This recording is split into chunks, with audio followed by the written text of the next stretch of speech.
Shalom Mamang Inang, selamat pagi. Sebelum kita mendengarkan firman Tuhan, terlebih dahulu kita berdoa. Terima kasih Tuhan Yesus atas segala kebaikan-Mu dan rahmat-Mu yang kami terima dalam kehidupan kami. Kami patut bersyukur di mana Engkau masih menyertai kami. Sesaat Tuhan kami mau mendengarkan firman-Mu. Berilah Roh-Mu memberikan pengertian kepada kami, sehingga kami boleh mengerti akan firman-Mu.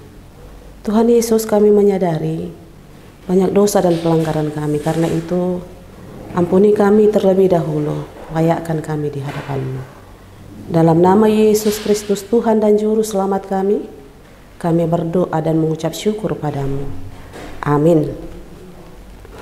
Firman Tuhan buat kita, Mang Inang, tertulis dalam Kejadian pasal yang ke-45 ayat yang ke-24. Demikian firman Tuhan. Kemudian ia melepaskan saudara-saudaranya serta berkata kepada mereka, "Janganlah berbantah-bantah di jalan." Di dalam bahasa Batak demikian dikatakan, "Asa di paborhat ma akahahanai gabelau nasida alainin nado madok nasida unang marbadai hamu di tongad dalan." Ido yang go sahatna.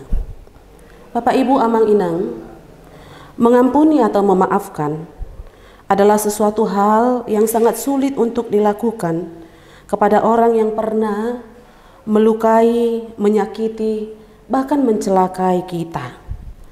Namun firman Tuhan hari ini lewat cerita tentang Yusuf, kita diajari bagaimana kita untuk menjadi anak-anak Tuhan yang penuh dengan kasih, mau memaafkan dan mau mengampuni. Sebab Tuhan Yesus juga mengajarkan kepada kita di dalam Matius 5 ayat 44. "Kasihilah musuhmu dan berdoalah bagi mereka yang menganiaya kamu."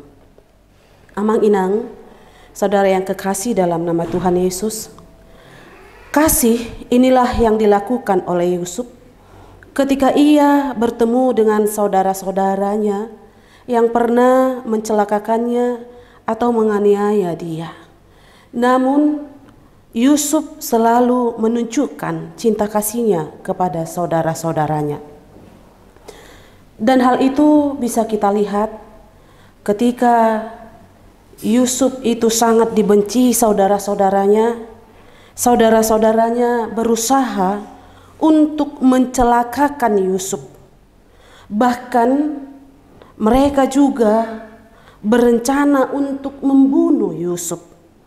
Mereka, saudara-saudara Yusuf, melemparkan Yusuf ke sumur kosong dan pada akhirnya juga menjual Yusuf kepada saudagar atau orang Ismail.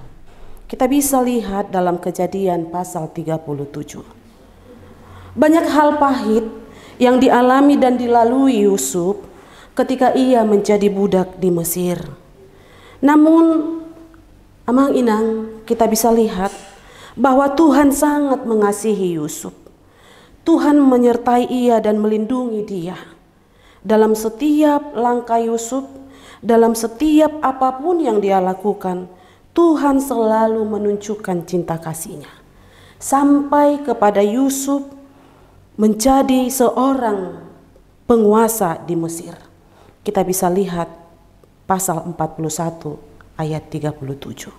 Dan di sini kita bisa lihat bahwa Firaun memberikan kepada Yusuf kuasa dan berkuasa atas istananya. Atas perintahnya seluruh rakyat taat kepadanya.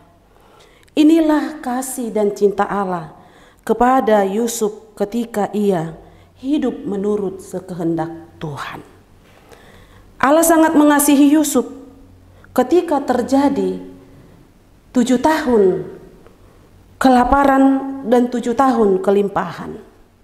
Di sini Tuhan mengingatkan Yusuf melakukan yang terbaik buat bangsa Mesir.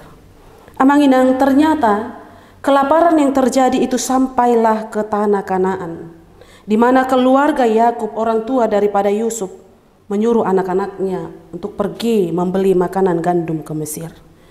Disinilah perjumpaan Yusuf, pertemuan Yusuf dengan saudara-saudaranya yang jahat itu, yang kejam itu. Ketika Yusuf bertemu dengan saudara-saudaranya yang jahat dan sangat kejam itu, kesempatan ada baginya untuk membalaskan dendam kepada saudara-saudaranya yang jahat itu. Tapi ia tidak mau melakukannya. Justru ketika Yusuf bertemu dengan saudara-saudaranya yang jahat dan kejam dan bengis itu, ia menangis. Ia memeluk dan mencium saudara-saudaranya. Kita bisa lihat pasal 45 ayat 15. Kisah Yusuf ini menjadi teladan yang harus kita tiru. Mengapa? Karena kita harus mengetahui, karena tidak ada kedamaian tanpa pengampunan. Yusuf memberangkatkan saudara-saudaranya. Bahkan ketika ia juga memberangkatkan saudara-saudaranya, Yusuf memberikan nasihat yang sangat amat baik. Ia katakan, sebelum ia melepaskan saudara-saudaranya, jangan berbantah-bantah di jalan. Mengapa Yusuf katakan demikian, Amang Inang? Karena Yusuf sangat mengenal karakter, watak, sifat, serta kelakuan saudara-saudaranya yang jahat itu. Dengan tujuan agar saudara-saudaranya itu jangan saling menyalahkan tentang apa yang telah terjadi pada masa lalu yang mereka lakukan terhadap Yusuf, supaya mereka pergi dengan damai, ketemu dengan ayahnya dalam keadaan sukacita. Amang Inang, apa yang mau ditekankan firman ini kepada kita lewat cerita Yusuf yang memberangkatkan saudara-saudaranya dan menasehati saudara-saudaranya? Firman ini mau menyatakan kepada kita yang pertama sekali, berilah pengampunan kepada orang yang menyakitimu. Sekalipun ada kesempatan untuk membalaskan dendam kepada seseorang, jangan kita lakukan. Karena Tuhan Yesus telah lebih dahulu melakukan pengampunan atas dosa dan pelanggaran kita. Ia mengorbankan dirinya sebagai korban perdamaian antara kita terhadap Allah. Dan kata bijak mengatakan, dengan memilih sifat pemaaf, kamu dapat mengubah hidup dan kehidupan orang-orang yang paling kamu sayangi. Itu yang pertama sekali. Yang kedua, firman ini juga mau katakan, jauhkan diri dari sikap saling menyalahkan atau sikap berbantah-bantah. Karena itu akan memicu pertengkaran.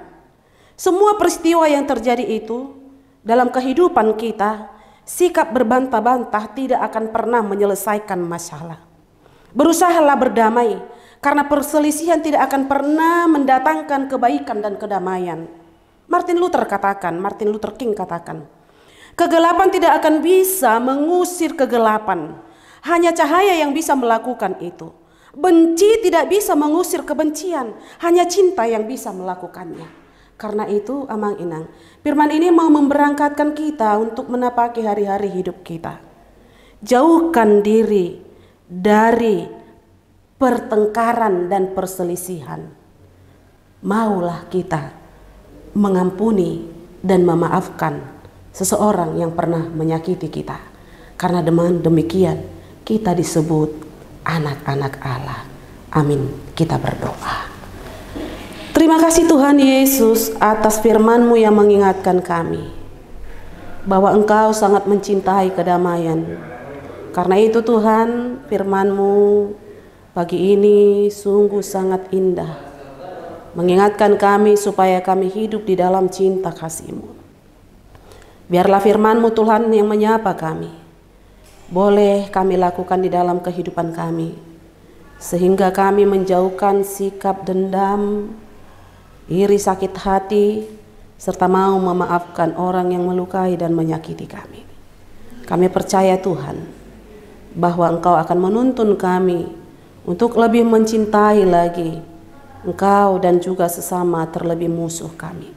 Kami percaya Tuhan, Kau akan mengajari kami berbuat yang terbaik dalam kehidupan kami. Karena itu, biarlah kiranya Engkau berkuasa penuh atas hidup kami, sehingga dalam setiap apapun aktivitas kami boleh melakukannya dengan cinta, damai sesuai dengan yang Engkau kehendaki. Biarlah kiranya kehidupan kami, pekerjaan kami, aktivitas kami seluruhnya Engkau berkati. Tuhan, kami serahkan hidup kami. Terima doa kami ini di dalam nama Putramu, Yesus Kristus Tuhan dan Juru Selamat kami. Kami berdoa dan mengucap syukur. Amin.